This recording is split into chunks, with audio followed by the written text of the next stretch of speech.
Hi, and welcome to the Rave TV. I'm Linda Kay here with Paul from Cynic. How's it going? Good. Good. Welcome back to Milwaukee. So, after 15 years of, just recording and doing your own work, you've been back to Milwaukee twice in the past 2 months here at the Rave, right? Yeah. Making up for lost time, or do you just love the city and the Rave that much?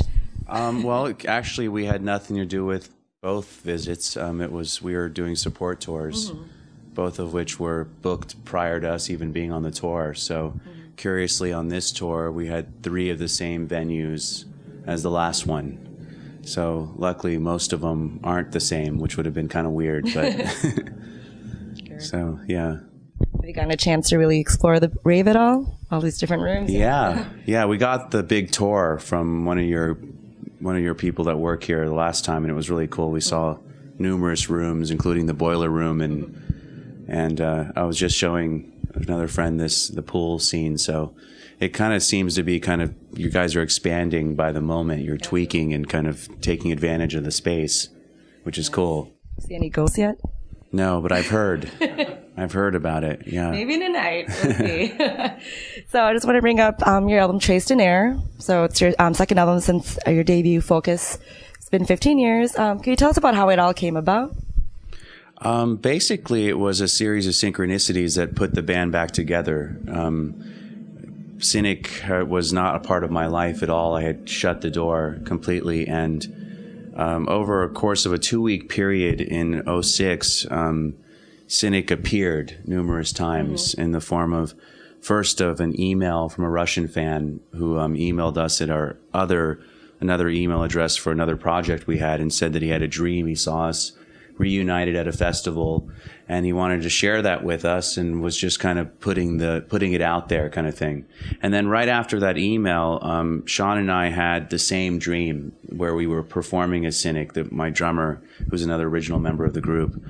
And then there was phone calls and more emails, and it just kind of did this critical mass thing where it became really interesting for us. And I told Sean at some point that I think we were supposed to get back together and do this. And that led to the reunion shows, which was really just no intention about making a record. We were just going to do Focus again and kind of share it with the whole other scene of people that hadn't seen us. And the response was so tremendous for us, especially in Europe, that we decided we kind of got a lot of fire and fuel from that and came back and wrote a new record. So it was a real kind of unpredictable, full circle kind of experience that life does to us when we least expect it. Oh, that's very cool. So there was the reunion tour in 2007, right? Or? Yeah, okay. 2007. Yeah, it all kind of came down in terms of knowing in 2006, and then 2007 we actually started to do shows. Yeah. How was that? I mean, just like... It was insane. I mean, here, our memories of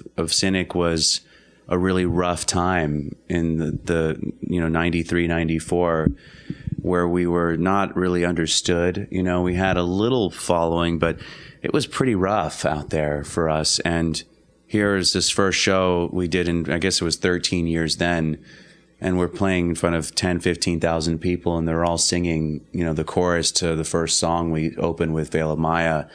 And I literally almost dropped my guitar. I was going to cry. It was really emotional for me because I didn't realize that people understood this work and that it had some kind of lifespan. I let go of it completely. So it was kind of healing for us. That was an old wound that I didn't want to return back to. But now I think we've finally put some ointment on it and started to dress the wound, which is good. So how does the songwriting compare from Traced in Air to Focus? Well, for the past 15 years post-Focus, I've been an active songwriter and musician working in the industry, writing an average of 20 to 30 songs a year. So I think my chops got really good in terms of songwriting and having a stronger identity. So it feels to me more song-driven and based as a record. It's just, its roots are really organic and stripped. Like all these songs started with acoustic guitar and voice or piano. So there was like totally different process than back in the day. And I think there's just a lot more wisdom. I've suffered more, I've had my heart broken. I've lived, and all that gets injected into the work and makes it juicier and richer and more interesting. So Yeah. That's awesome. So, you guys have sometimes been categorized into death metal, but very far from that, hey? So, would you categorize yourself as, and what are some of your influences? It's tricky. I think that we've always been lumped in early on because we played with death, like the pioneer of death metal. And we had this kind of severe underground roots thing in terms of the extreme metal scene. But we always felt like outsiders. I mean, we were a bunch of kind of jazz nerds that got into metal and never really listened to it that much as played it, and kind of did this hybrid version of it. So I don't know what it is that we're doing. It's really hard to be objective about your own work. I think it has moments that are pretty extreme and intense, and then there's really kind of a diverse palette of colors happening throughout the record that shifts. And someone described it recently as sui generis or something. It's a Latin word for without genre, because it's such a mix of collage of different things that we're kind of throwing together and trying to make work. And for me, I try and not, and I know the industry hates this, but it's just trying to do something new and kind of bring a new kind of shade into this combination or whatever of whatever it could be. So it's for us, it's always unfolding and kind of redefining itself, and not one particular genre. It's more of a kind of eclectic sound that finds itself, and at the root of it, there's songs, and that's really all I care about. So, yeah. All right. So, from what I understand, you did some guitar work for That 70s Show?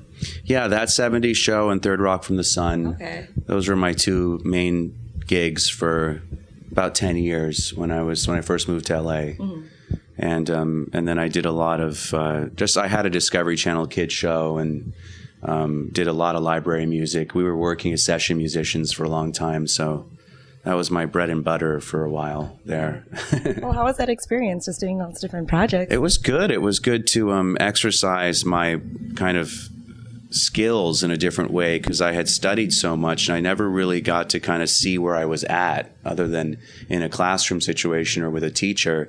So in terms of real world, being thrown into these studios and having to read charts and immediately on the fly kind of produce stuff was challenging in a really good way. It kind of made me, I guess it increased my confidence, helped me kind of realize, I'm actually okay. I can do this. I don't completely suck, I think the more we learn, the less we realize we know. And that's always been the case for me as a musician. It's been kind of a constant untangling of this gigantic web that feels endless, because music is such a vast and deep language that I think it would take lifetimes to really master it. I feel like a beginner forever, really. So, but it was tremendous. And just being thrown into the fire of the Hollywood TV scene with all the crazy TV producers and supervisors, and just that stress level was just insane, but kind of navigating through that was an art form in itself.